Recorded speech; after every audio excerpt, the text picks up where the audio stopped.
Hey everybody. So in this video, um, how to lift your truck by 3 inches with tires only. That's right. And then the one question I see on the internet, and I know because I Googled and I researched, and I did not get my own answer until I found one other person. So I'm going to give you guys some info. So I have my '06 Ram 3500 diesel that you all know. Tires. These are the BF Goodrich all-terrain Baja Champ TA KO2 315 by 70 by 17 load range E. And these tires are awesome. I love them. I've always had KO2s on a lot of trucks. Now, first thing I'm going to say is people call this a 35-inch tire. I'm going to say maybe. Do they fit on the truck? Yes. Stock truck factory height? Yes. My truck is not lifted at all. See that? And they fit perfect. They run perfect. There are some issues that we're going to talk about though. First issue is the factory tires that were on my truck were Michelin's. I had the Michelin whatever 265 70 17. Those were 31 inches. That's right. These 315 70 17, people keep calling them 35-inch tires for some reason. I don't know. Technically, based on science, they are 34.6. That's right.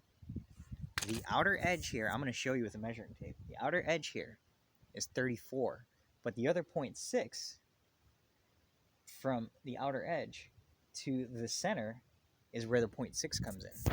So maybe everyone likes to round up and call it 35-inch tires. I don't know. Should I call them 35-inch tires? I don't know. But these automatically lifted my truck 3 inches.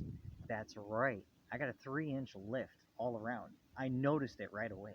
As soon as I put the tires on last week, I noticed it like right away. The truck was taller. The way the bed was to my body when I stood up next to it, I said to myself, holy shit. I have a small rental car gig that I own and I deliver my cars. I couldn't tow my cars anymore. I had to buy another tow hitch extender to drop it an additional 4 or 5 inches because of the 3-inch lift that I got. So that was awesome. I got a free 3-inch lift on my truck just from tires alone, which was awesome. So here, I'm going to show you this. So we got a measuring tape. Here we go. The stock tires for this truck is 265 70 17. And those come out to roughly 31 inches. They do. They're a 31-inch tire. See, when you hold it up, you can see it. You can definitely see it. 31-inch. Okay? These are 34.6, as you could clearly see it in the thing. I do have to reinflate them. I went off-roading and took some air out, so I'll definitely take care of that to get them back up to spec. So a 31-inch tire, as you could see, came out to right. I can't, don't know how to do this, but you guys can see where the 31 is. And these are, as you can see, clearly 34.6. I wouldn't call them a 35-inch tire. Based on science and based on manufacturer spec, they are 34.6. And I love them. Don't get me wrong. I'm happy with the 3 inches that I got and with the performance. They are the Baja Champ 315 70 17 load range E. Here you go. Max PSI is up to 65 PSI max. You can see the weight rating right there. Not bad. So what did that do for my truck?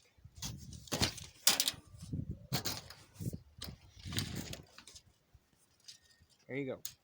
From the tires to the bed. There. You could kind of see it. Right? You can kind of see it. 57, 58. I got 3 inches. My bed was at 54. And after I put these tires on, no joke, it went 3 inches higher, which was amazing. They look really awesome too. Here, I'll show you guys pictures of the truck out in the middle of nowhere. So, people ask all the time. Do they rub? Yes and no. You know, on the stock tires, 265, 70, 17 that I had, I still have one. The spare is that. But I'm not going to take it off and show you. On the stock tires, when you're at a complete stop, you crack the wheel to the far left or right until you can't turn the wheel anymore, then you give it gas, you'd be able to do a U-turn from there. On these tires, I've noticed at a complete stop, when you crack the wheel to the far left or right, and then you try to give it some gas, it will rub. How many of you at a red light will crack the wheel and then make your left turn once the light turns green? None of us. How many of you will, when making a right turn while you're driving, do that to cause rub? None of us. So I've been driving around on these right now for about a week. No rubbing. Not a single time have they rubbed. Do I know they rub? Yes, because I tried the crack wheel test I was telling you about. I've been doing U-turns, and they don't rub. Yeah, that's amazing. They just don't rub. And I've been doing U-turns and driving like normally. I've been on the highway and everything. They don't rub. And here you go. This is the front. I don't see any rubbing going on there inside of my dirty truck. I don't see any rub wear. It's only been... See? No rubbing whatsoever. I'll do this again, another angle. I don't see any rubbing at all. See that? I don't see any rubbing at all. If you guys want to ask some questions, how much clearance you're going to get, this is my stock setup from the front bumper stock. There you go. Roughly 3 inches. 2.5 to 3 inches clearance. From back here, there you go. 2.5 to 3 inches clearance. Yeah. From here to here, there you go. 40 and a quarter. I don't know, 40.5 inches clearance. Yeah, not bad. I don't see any rubbing at all. I just don't. How does it look on the inside? This is under my truck. Forgive me, I'm going to start upgrading my steering and stuff, and I'm going to explain all of that right now. This is what it looks like. I just don't see any rubbing. I don't see any rubbing. On the back, this is what they look like. Yeah, you can see they kind of stick out a little bit. By an inch or 2 or 3 or something. But to me, I like it. It makes the truck look like a big boy truck. See that? A little bit. Kind of sticks out a little bit. Not bad. Nothing crazy where you need mud flaps or anything like that. And on the back, there you go. So, got like what? 3.5 to 4 inches of play. Not bad. From the top, like what? Like 9.5 to 10. And from here, 2.5 to 3 inches of play. Yeah, no rubbing, man. What is it going to look like inside and under? Here, let's take a look. See that? Inside and under, it is not touching anything at all. Lots of clearance space. Lots of clearance space. So much, I could live under here. Yeah, I got all that wasted space. Maybe I could put something in there, like an air compressor or something. Kind of nice. That'd be pretty badass. Put a portable air compressor in my truck for air tools. Air my tires up and down on the road when I off-road. Well, there you have it.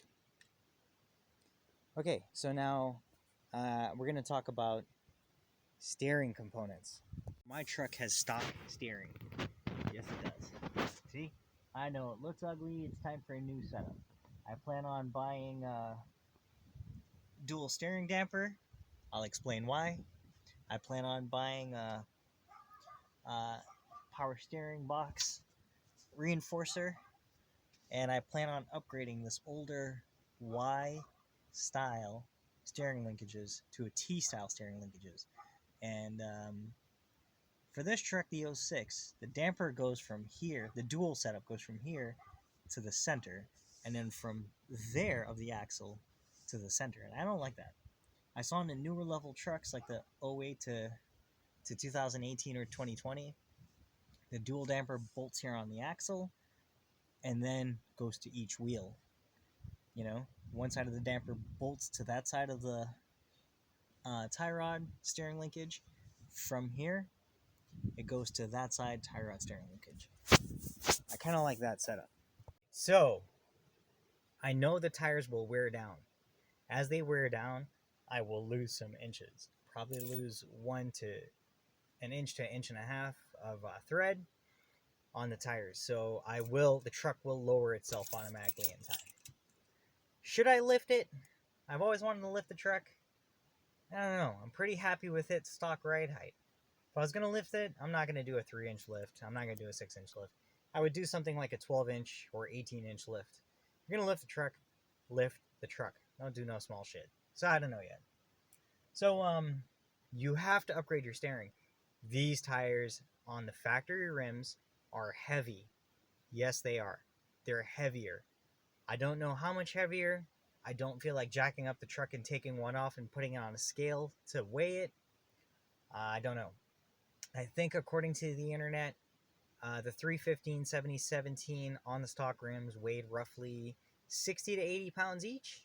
And I think the factory rims that I have with the 265 7017 was around, I don't know, 40 to 60 pounds each. I don't know. But these rims and tires are heavier. So can your stock truck take it?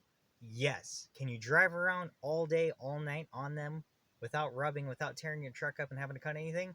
Yes. When are you going to be at a red light, turning it, cracking the wheel to the far left, even for a U-turn, to cause them to rub? Never. I don't even crack the wheel to the far left when I U-turn. And it's okay. If you run into an issue, you stop, you do a 3-point turn, and you get out of there. You know, you just back it up and go. Okay, so you have to upgrade the steering linkages. I decided to get new tires because my Michelins were old, they were shot, they were dry rotted, they were cracked. I went off-roading 2 weeks ago, and I finally sliced up the sides of them. They didn't lose air, but they were sliced up. Like, you could see through the layers. It was amazing that they held up. Like 3 of them were too. So they were time for new tires. This truck started to have a slight vibration at 80 miles an hour on the highway. I'm not saying I'm breaking the law and this and that, but I was out there on a road. I'm going to say private road. Yeah, because I wasn't speeding, but I was on a private road doing whatever I want, doing 80, and I could feel vibrations in there. So I know that my suspension, all my stuff is starting to go. Death wobble. I know what it is. Everyone knows what it is. It usually starts off from worn off suspension components and your wheels and tires. If you have a brand new truck and you've got death wobble, what are the chances are the manufacturer screwed something up? Slim. It's usually unbalanced wheels and tires. Maybe your rims are bent or warped from off-roading or hitting a curb or doing the dumb shit you guys like to do. Yeah, like stepping on the gas pedal 0 to 60 in, 7 or 8 seconds? That stuff will screw your wheels up too, man. It'll screw your tires up. So if you guys have death wobble, start there. Take your rims and tires into a proper shop, balance them, and check them out. Ask them to check the rims out to ensure they're not warped or bent, and get them balanced. Start there. Since these rims and tires are heavier, that's why I'm going to upgrade my steering. I put them on, and I still have that slight vibration, but not when I'm doing 80. I can do 80 and I'm good. Only in between 60, 65, and 70. The vibrations will eventually lead to death wobble and blowing everything out, which you don't want. So mines aren't that bad. I can still get on the highway and go, but I need to change it. I miss having this truck solid like it was. I showed you a video of what my suspension looks like. It's old, it's dirty, it came with the truck. It's probably the factory steering damper, which is shot. I bet you everything up there is factory. This is a 2006. We're in 2020. So I guarantee you everything under there is shot. So what I plan on doing first is I think it's the driver's side tire that's vibrating. I'm going to automatically swap the upper and lower ball joints on this truck. And at the same time I do the upper and lower ball joints, I'm going to swap out the U-joint that's up front. This is a 4-wheel drive. Mine has a U-joint. And then I might just spend 1 or 200 to either buy a brand new hub assembly that has bearings in it, or buy a brand new bearing kit and take the old bearings out, put the new set in, and grease them up. And the new ball joints I'm putting in, I'll make sure they're greasable to help. Why? Because it's a 06 and I'm not rich, but I need to do that. Then, after I do the ball joints, give or take, maybe I hold off on but I might as well do the U-joint while I'm there. It makes sense to do it while I'm there. I mean, you get down there and you start popping stuff, might as well. So I don't know. I gotta do that. Then I'm gonna upgrade the steering to the 2008.5 to newer Moog, or not Moog. Yeah, I like Moog. I've had Moog stuff. I know people. You're gonna Google it. Internet's gonna tell you yes, no, yes, no. You know what? Just make sure that it is greasable. Why? After a year or two, friction builds up, grease wears out. It'd be nice to put a fresh coat of grease on there every 2 or 3 oil changes, or every oil change every few months. So I plan on doing that, upgrading from the Y-style steering linkages. I could get brand new Y-style steering linkage rebuild kit for, I don't know, $100, $200, but I could get the brand new Moog T-style that's stronger, newer. Everyone seems to love it, for $200 to $400. So I think my plan of attack will be to swap out the ball joints first, and the U-joint, and then probably grease up the bearings or swap the hub assemblies out, both sides. Then I'm going to install the dual steering damper kit. I'm going to take the newer 2018-2020 damper kit from Rough Country, and I'm going to put it on there. Everyone's like, oh no, you need Bilstein, you need this, you need that. I off-road, yeah, but I'm not a hardcore rock crawler in my truck. I off-road, this is my daily driver, this is the only truck I have. I off-road to be able to have fun, enjoy myself. Here's a short video of me off-roading. To enjoy myself, have fun, bring the truck back home, do whatever I want. It's mine. It's a daily driver. It does everything. I work with it, I live with it, I sleep in it, everything. So then, yeah, I'm going to upgrade the dual, because I don't like how the 06 suspension dampers, steering dampers, are on the center. They're bolted onto the frame or the axles near the wheels, but then they're connected to the tie rod setup on the center of the main rod. I don't like that. I think the newer setup for the 2018-2020 trucks, where the steering dampers are connected to the frame of the axle from the center of the truck and then connected to the tie rod near each wheel, I like that design better. The steering damper will help absorb and damper any road vibrations or potholes or dings when you're doing 60, 70, 80. It helps to stiffen up your steering and suspension to prevent those things.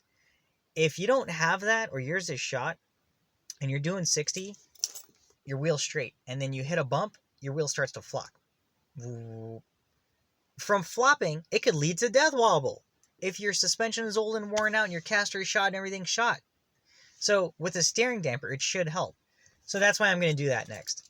I'm going to do the ball joints because I want to and I need to, plus the U-joints, plus the bearings, plus the axle fluid, oil, axle coolant, if you guys want to call it that, gear oil, whatever. And then I'm going to do the steering dampers. Yeah. And then I'll probably do the steering components and the support brace for the pitman arm. And then this truck should be solid. All right, guys. Well, I hope you enjoyed the video. I hope you can see bigger tires will fit 315, 70, 17. Oh, before I go, how do they drive? You get lower RPMs. Yeah, I tried to take video of lower RPMs. Check it out right there. Yeah, lower RPMs. 65s, my truck was at higher RPMs. 50 miles an hour, I had 17 to 1800 RPMs cruising.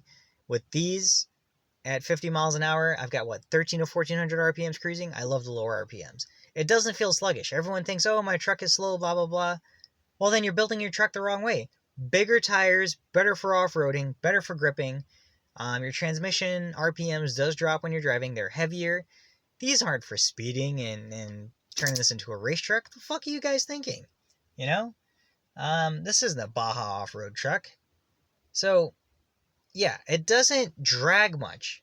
You will feel a difference in the truck and how it drives from 265 to 315s.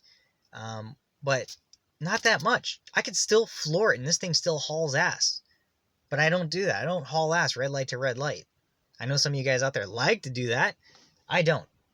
So you'll notice the difference from 0 to 30 or 40 miles an hour when you lightly touch the gas and you're driving around town. You'll say, okay, yeah, the truck feels a little bit sluggish and slow. That's because the rotations per minute per RPMs per each tire has changed because the tires are bigger. Yeah, bigger tires, lesser rotations. Better for off-roading and stuff and everything else that I do. Smaller tires, more rotations. So, have I adjusted my tack? Nope. I just memorized it, man. You're doing 65. If your tack says you're doing 65, you're probably doing 60 to 62 in real life. I don't see why people are saying, oh, go spend money, go to the dealer, adjust your tack, make it right, do it right way. You guys do that with your shoelaces? Do you measure them out and cut them to spec every time you get a brand new pair of shoes and you make it right? Or you just tie the fuckers and shove them in there? Or you just, like me, wear boots and they don't have shoelaces? So, no, I didn't adjust my tack. I looked at the conversion thing on the website, so I know that when I'm doing 65, my truck is probably at 60 or 62, and I'm good. I know when my odometer says I'm doing 75, I'm probably doing 68 or 70. I'm okay with that. Who gives a shit? Anyway, guys, I hope you liked the video. I hope it was very informative. Yes, 315, 70, 17. I will never go smaller than that on this truck as long as I own this truck. I will always have that size tire. Yeah, man. 265s are too small. Low profiles, I don't like them. I'm one of those guys. I believe you should have bigger rubber for off-roading because it helps, and it does. Like, subscribe, share. More videos on the way, okay? Don't forget to check out my other channels, too. Yes, 315, 70, 17s will fit on your truck. Mine's a 2006 Dodge Ram 3500. Factory spec, non-lifted, factory spec. You will gain 3 or 4 inches from the factory ride height. That will wear down as the tires wear down. You lose an inch of tire thread. You lose an inch on your truck on height. What else am I missing? I don't know what I'm missing. I've been talking too much in this video. Well, I hope you liked the video. Would I recommend these tires? Yes. People say, oh no, these tires could be faulty, blah, blah, blah, blah, blah. I love them. They've been good. They've got high ratings from a lot of people. Awesome warranty. They'll take care of you. Dry road, off-roading, all season, whatever. These are good tires. If you get them for $200 to $300 each, might be a deal. You know, definitely get them. All right, guys. I think now I'm done. Like, subscribe, share. Good having you guys back for yet another video. And that's it.